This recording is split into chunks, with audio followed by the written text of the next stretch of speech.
Hey there, Sooner football fans. Parker Thune, Jesse Crittenden here with you. This is Quick Slants, the season preview series where we break down every single matchup on the 2023 slate for Oklahoma. Today we arrive at Game 10, Oklahoma versus West Virginia. Now, this game took place in Morgantown a season ago.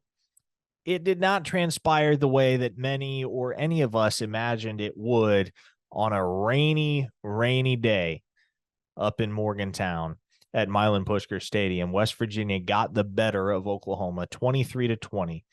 WVU's first victory over Oklahoma since the Mountaineers joined the Big 12 back in 2012. And for my money, Jesse, the biggest upset victory of the entire 2022 campaign, or I guess biggest upset loss of the 2022 campaign for Oklahoma, losing to that West Virginia team. And I don't think it's a stretch to say that that win saved Neil Brown's job and kept him afloat for an additional year at West Virginia. So what do you think? And I know it, like, to a certain extent, that game a season ago feels like a fever dream. Like, did that really happen? Oklahoma going up to Morgantown and getting beaten 23-20 in a virtual monsoon. It's weird to consider, but from what you recall watching that Oklahoma West Virginia game in 2022, what lessons do you think the Sooners can take from that loss up in Morgantown and apply here in 2023? I honestly think if you want to isolate one game from last season that was a microcosm of all of the big issues that hurt OU on both sides of the ball all year, it's that West Virginia game. The offense having struggles with the tempo. I was actually looking at the numbers the other day. Of their 12 drives, only 4 of them lasted longer than 2 minutes.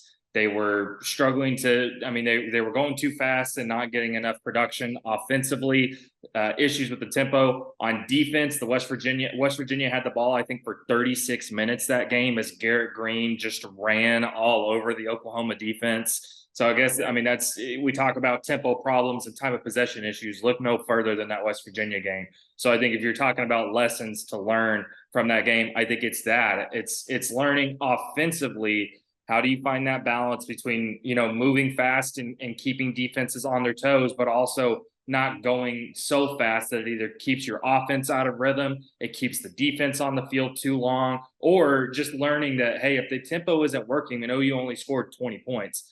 Tempo's not working. We got to figure something else out. Not to mention the other lesson, I think, being the fourth quarter issues. They were up 20-13 going into that fourth quarter and lost that game 23-20. So, and Brent Venables talked about that at Big 12 Media Days, the fourth quarter problems. So basically, I think that game, if there's no other game that they could have learned all those issues and with tempo and time of possession and fourth quarters, it's that game. I'm with you 100%, Jesse. And as I reflect on that game, it really does. It's Murphy's Law, right? And we saw it that day. Whatever could have gone wrong, in theory, went wrong for Oklahoma, whether it be West Virginia getting to move the sticks closer on what was a 4th and 15, ultimately moving the chains and driving down the field to tie that game in the fourth quarter, or the missed field goal from Zach Schmidt that set up the chip shot field goal for West Virginia to win that football game. It was just so much that day that I'm sure Oklahoma would like to have back, and they'll get their chance to do away with West Virginia and take care of business in Norman this year in what will be these two teams' final meeting as Big 12 conference opponents, obviously, before Oklahoma makes that move to the SEC in 2024. Now, let's call a spade here. The consensus expectation is that West Virginia is not going to be a very good football team in the year 2023. Refresh my memory, Jesse, and correct me if I'm wrong, because I know you're the one that handles the vast majority of this end of the coverage for our site, but West Virginia was picked to finish last in the Big 12, were they not? I believe that's correct. Yes. So there you go. 14th out of 14 teams. It almost feels weird to ask you what Oklahoma has to do to win this game. It almost feels more appropriate to ask, what does Oklahoma have to do in order to make this a game for West Virginia? It's literally the blueprint for losing a game to West Virginia was last year. It's like everything we just talked about. It's it's mental mistakes, it's the offense, I only having the ball for 22 minutes and scoring 20. It's just all of those issues that we saw last year. That's the way. If you're a team with more talent, which Oklahoma is going to have, it has vastly more talent on both sides of the ball. What do? You shoot yourselves in the foot. That's what OU did all last year. So I think it's literally watching that game film and saying all these things that we did, we just have to not do those things. And also, and also not let Garrett Green have his way with the Oklahoma defense. So basically, it's defense has got to find pressure, which I don't know. I'm curious who West Virginia is going into next season or going into 2023 with as their quarterback. Is it Garrett Green? I mean, JT Daniels is gone. Is it? I'm curious. I'm curious what that's going to look like. But regardless, I can't imagine that West Virginia offense is going to be any good. But they can be good if you let them on the field. So all that being said, I think it's OU not shooting themselves in the foot. They need to learn from their lessons last year and not repeat them this year. I'm almost hesitant to bring this up because, again, this is a game that Oklahoma should win very handily. But do you worry about the Sooners maybe looking past West Virginia to those last two opponents of the year, BYU and TCU, which should be at the very least two bowl caliber programs with a couple of very qualified starting quarterbacks in Keaton Slovis and Chandler Morris? I would certainly hope not. I mean, if you're Brent Venables, what motivation do you need than to tell your team that week, hey, remember when we went to Morgantown and got beat and what was the lowest point of our season? Let's not let that happen again. But yeah, I mean, these guys are human. West Virginia, I mean, that should be the easiest game on the schedule, not only because of the opponent, but because it's at home. I don't know if it's a track game, but I guess you could look at it that way. But I mean, again, I think if you're Oklahoma and you're serious about bouncing back from last year, you're serious about contending for real things this year, this is the type of game that not only you should win, but you should win handedly. Let me ask you, how do you approach this offensively if you're Oklahoma and Jeff Levy? Because, you know, you're going to have your opening play script. You're going to have a certain plan of attack that you walk into this game with.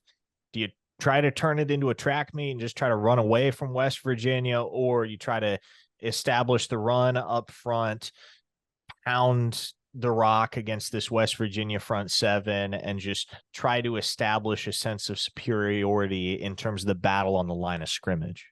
No, I think the latter is more what I'm leaning towards. And last year's game, you mentioned it was gross weather. It was raining all day. That's, you know, it makes it hard to know how much that impede either offense. But I mean, I think if you're Oklahoma, again, it's what we've talked about a million times. The only way West Virginia can hang in this game is if OU has short possessions that don't go anywhere, and that West Virginia offense is able to stay on the field and bog the OU defense down.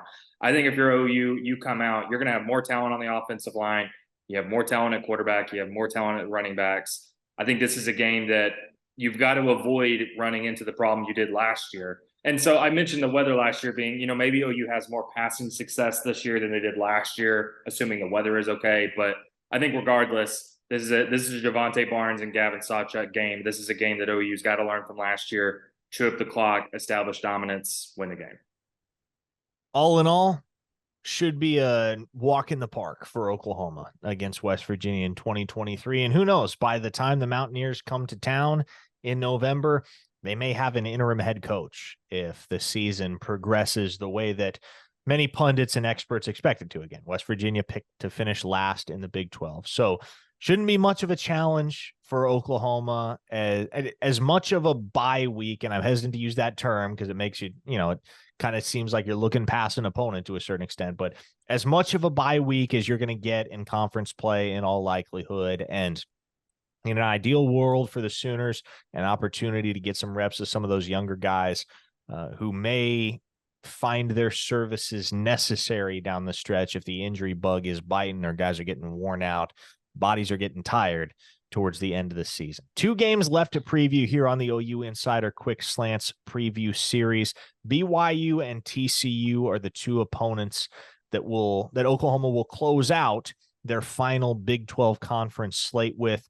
We will preview those 2 in the weeks ahead, but for now, for Jesse Crittenden, I am Parker Thune. Thanks so much for tuning in. Click that subscribe button if you haven't already, and we'll be back to preview Oklahoma's first and likely only road trip to Utah to play the BYU Cougars coming up next week on this series. We'll see you then.